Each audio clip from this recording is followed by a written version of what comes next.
Good afternoon, Michael Williams rejoining you. It was just more than a half hour ago when we took you live to a Fort Pierce news conference about the search for an escaped felon. We are now being told that there is an arrest that has been made. We'll go to News Channel 5's John Shainman as soon as he is available via phone. I'm talking to my producer in the control room, and as soon as we have that phoner with John Shainman established, we will go to him, and in fact, I'm told we do. They've been looking all morning long for Ernest Lee Reese, who escaped police custody after they took him to the Florida HCA Lawnwood Hospital this morning, where he said he was complaining of feeling faint. John picks it up from there with the late breaking news of an arrest. John? Michael, I'm here in Port St. Lucie at the intersection of Haynes and Feldman. This is in the southwest part of the city. If you're familiar with Port St. Lucie, it's a few minutes south of Treasure Coast High School, and we just got word from Port St. Lucie police that Ernest Reese has been captured in this neighborhood. He was caught by a canine officer and the canine Jackson with the assistance of Fort Pierce Police, the St. Lucie County Sheriff's Office, and the U.S. Marshals Task Force. Preliminary information coming in that he was found in the wood line in the area of Southwest Daisy Street. We don't believe that Mr. Reese was bitten and that he complied when he saw the canine officer. Again, I'm just arriving on scene. These details just coming in right now. But again, we can confirm that Reese has been captured and is now in police custody. Again, Michael, as you mentioned, this was a day-long event after Mr. Reese left, or I should say carjacked, an individual outside of Longwood Hospital around 7 o'clock this morning. That vehicle was found abandoned at the intersection of Macedo and St. James. We just got word of a heavy police presence in the southwest part of the city about 30 minutes ago, and when I arrived, I was told that Ernest Reese was in custody. We'll have much more on air and online as the afternoon goes through, but again, the main headline is that escaped felon is in custody. Michael? And John, orient our viewers just joining us again to where he was taken back into custody and roughly about how far from the place where we understand the car was dumped this morning at about 25th and Macedo. About how far would that be apart from one another, those locations? A good question, Michael. Several miles apart, in fact. Where the car was abandoned was at the intersection, as you mentioned, of Macedo and St. James in the northern part of the city. And where I'm standing right now is in the southwest part of the city, not far north of Becker Road, which is kind of the southwest border of Port St. Lucie. Again, what Port St. Lucie police had told us was that after Mr. Reese had abandoned that vehicle at Macedo and St. James, he somehow made his way to a female acquaintance's apartment nearby. It was believed that he got in her vehicle. The two of them left. That vehicle was stopped at St. Lucie West Boulevard, and Mr.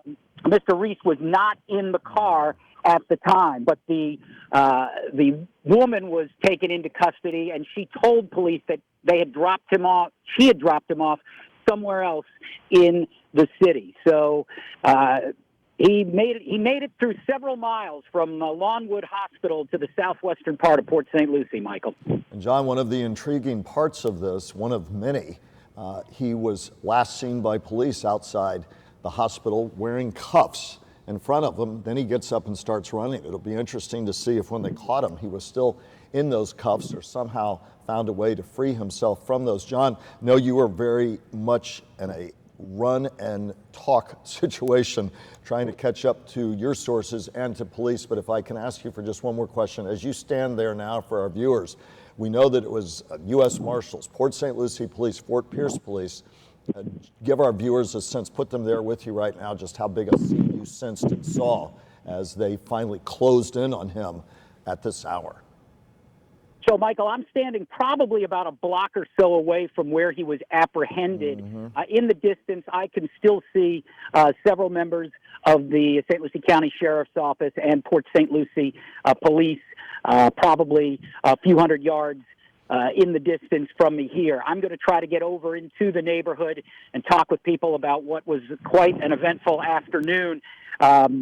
Again, yes, as you mentioned, Michael, a lot of questions. He managed to get quite far from the hospital, but the good news is he was taken into custody just moments ago. John Shaman, always on top of it for us on the Treasure Coast. Thank you, John, for bringing us on the scene quick reporting. We appreciate you touching base, as you have been for many hours, with your sources and bringing our viewers on the Treasure Coast and throughout our viewing area up to date. We'll let John Shaman continue to talk to his sources as he moves toward the scene. John will be having full reports. Again, John, thank you. And for those of you who are just coming into the coverage right now, Ernest Lee Reese is back in police custody. A hectic, times wild day on the Treasure Coast this morning. As you look at his mugshot, it was just after 12 this morning, actually closer to 1 a.m. this morning, when he was arrested. He's 28 years old, arrested in connection with a domestic violence incident and an outstanding warrant. Then about 6:30 a.m., he claims he feels faint, and he's taken to Florida's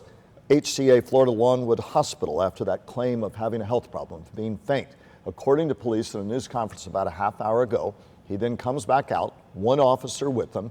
He allows him to sit on the curb, may have given him a cup of water. He's cuffed in front. He's sitting on the curb. Then suddenly gets up, starts running. The officer gives chase, can't catch him.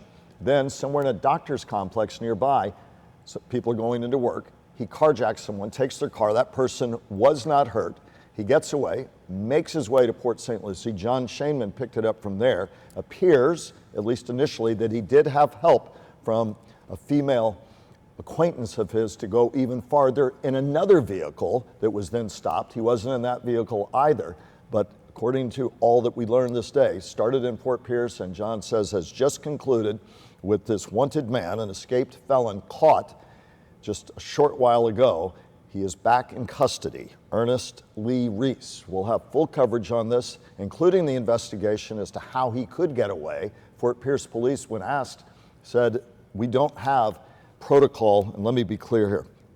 Every case is handled differently. I want to be clear on the verbiage here. Every case is handled differently. When the PIO officer was asked, how do you handle these prisoner transfers, or in this case, an escaped felon transfer? And every case handled differently. That will no doubt be part of the investigation internally, and the questions we'll continue to ask about protocol needed to make sure something like this cannot happen again. But the news now, after a morning-long search and chase, Ernest Lee Reese, an escaped felon, is back in police custody. We'll have full coverage throughout the day on air and online. For now, I'm Michael Williams reporting.